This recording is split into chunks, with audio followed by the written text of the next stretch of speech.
पापा, जब मैं नमाज पढ़ रहा था ना, तब मुझे बहुत तेज भूख लग रही थी। पापा, मुझे भी बहुत भूख लग रही है, कुछ खाने को दो ना। बच्चों, मेरी जेब में एक फूटी कौड़ी नहीं है। याद रखो, मैं तुम्हारा खालिक नहीं हूँ, तुम्हारा खालिक अल्लाह है। वही तमाम जहान को रिज्क देता है। वो तुम्हें भी रिज्क जरूर देगा।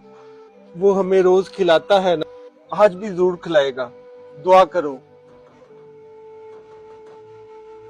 अली बेटा, लगता है बाहर दरवाजे पर कोई आया है, जाओ उसको ऊपर ही ले आओ।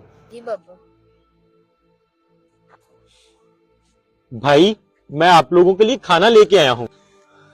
बच्चों, ये लो खाओ खाना। भाई, ये तो बहुत गरीब लगता है। ऐसा करता हूँ, कुछ पैसे दे के इसकी मदद कर देता हूँ। भाई, ये ले 1000 रुपये रख लें। भाई, हमें इन पैसों की जरूरत नहीं है।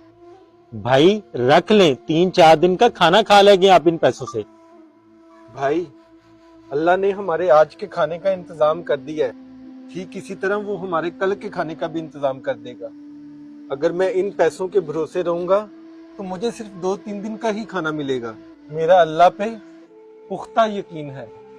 अगर मैं उसके भरोसे रहूंगा तो वो मुझे रोज खिलाएगा। माशाल्लाह भाई, अल्लाह पे यकीन हो तो ऐसा। अल्लाह पे यकीन रखें, बेशक अल्लाह पाक बेहतर रिज़्क देने वाला है। हमारी वीडियो अच्छी लगे तो शेयर लाजमी कीजिएगा।